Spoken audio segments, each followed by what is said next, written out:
गंगापुर नाम का एक गांव था जो पहले बहुत खुशहाल गांव था। उस गांव को शायद किसी की नजर ही लग गई थी, क्योंकि अब उस गांव के लोग कुछ सालों से बहुत ही परेशान रहते थे। उस गांव में पहाड़ों के पास एक गुफा थी। उस गुफा में एक जिन्न रहता था, जिसकी वजह से गांव के लोग बहुत ही परेशान रहते थे। वो जिन्न गांव के लोगों को बहुत परेशान करता था। जिन्न को कैद करने के लिए उसी गुफा में एक चिराग भी था, लेकिन किसी की हिम्मत नहीं थी कि वो गुफा में जाकर जिन्न को चिराग में कैद कर सके। एक दिन सभी गांव वाले इकट्ठा होकर गांव में आए स्वामी के पास जाते हैं और जिन्न से छुटकारा पाने का समाधान लेने जाते हैं। स्वामी जी, हमारी रक्षा कीजिए, हम सबको उस जिन से बचाइए। हर महीने वो हम गांव वालों से बहुत सारा खाना लेता है,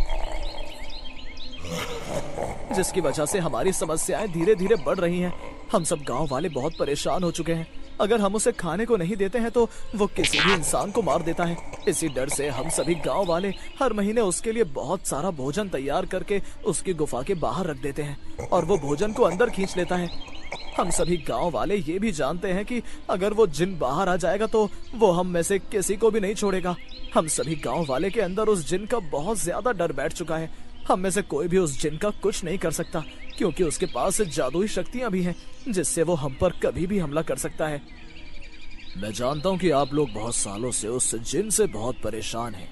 जैसे ही मुझे पता लगा कि वो जिन इस गांव में है, मैं तभी अपने शिष्यों के साथ यहाँ आया हूँ। स्वामी जी, अब तो हम लोगों के पास खुद के लिए खाने को नहीं है, तो हम लोग उस जिन को खाना कैसे दें? हम सबको पता है कि अगर वो जिन उस गुफा से बाहर आ गया तो वो हम सबको खा जाएगा, और वो जिन हम सब पर हुक्म भी चलाता है। स्वामी जी, अब आप ही हम सबको इस समस्या से छुटकारा दिलाइए तो बहुत अच्छा होगा। स्वामी जी के साथ उनका एक प्रिय शिष्य भी था। स्वामी जी और उनका शिष्य दोनों ही बैठे हुए थे और आपस में बातें कर रहे थे कि उन्हें कोई उपाय जरूर करना होगा जिससे इस समस्या का समाधान निकाला जा सके। कल जब आप सब उस गुफा के पास खाना लेकर जाओगे तो मैं भी आप लोगों के साथ चलूंगा। हम सबको आप पर बहुत विश्वास है कि आप इस समस्या को दूर कर सकते हैं। हम पर बहुत मेहरबानी होगी। आप चिंता ना कीजिए, मैं जल्द ही इस समस्या का समाधान निकालूंगा। अगली सुबह जब उस जिन्न के लिए खाना बन चुका था तो सभी गांव वाले और स्वामी जी गुफा के बाहर गए। ये सारा खाना गुफा के बाहर रख दीजिए और आप सब गांव वापस चले जाइए। मैं अंदर जाकर उस जिन से बात करता हूँ। सभी गांव वाले इस बात को सुनकर बहुत खुश हो गए थे कि अब ये समस्या जल्द ही समाप्त हो जाएगी, लेकिन थोड़ा परेशान भी थे कि कहीं वो जिन्न स्वामी जी को कोई नुकसान न पहुंचा दे। तभी स्वामी जी गुफा के अंदर गए तो उन्होंने देखा कि गुफा अंदर से बहुत बड़ी थी और वहाँ एक बहुत बड़ा जिन्न बैठा हुआ नजर आ रहा था। उसका आकार देखने में बहुत विशाल था। तभी स्वामी जी ने उस जिन्न से कहा, तुम कौन हो और यहाँ पर क्यों रहते हो? मैं एक जिन हूँ और तुम कौन हो? तुम्हारी इस गुफा के अंदर घुसने की हिम्मत कैसे हुई? तुम्हें मेरी शक्तियों के बारे में पता नहीं है। जिन्न स्वामी जी पर हमला करने ही वाला था कि तभी स्वामी जी की नजर पास ही रखे चिराग पर पड़ी। वो तभी समझ गए थे कि ये जिन्न इसी चिराग का है और इसमें से ही बाहर निकला है।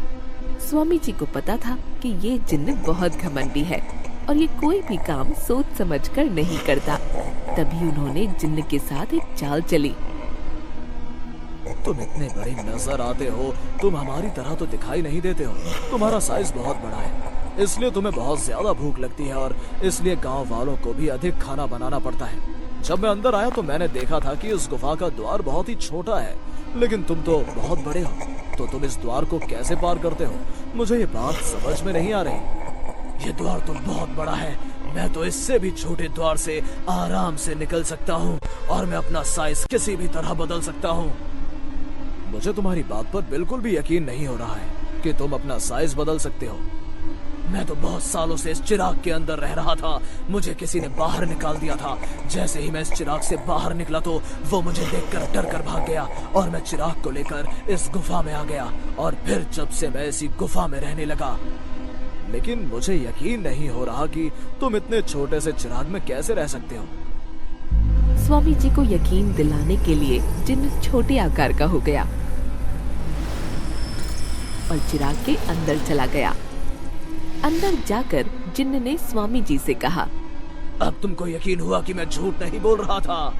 स्वामी जी ने जल्दी से चिराग को उठाया और ऊपर से चिराग को बंद कर दिया कि तभी जिन्न की आवाज आई, मुझे बाहर निकालो, तुम ये सही नहीं कर रहे, मुझे बाहर निकालो।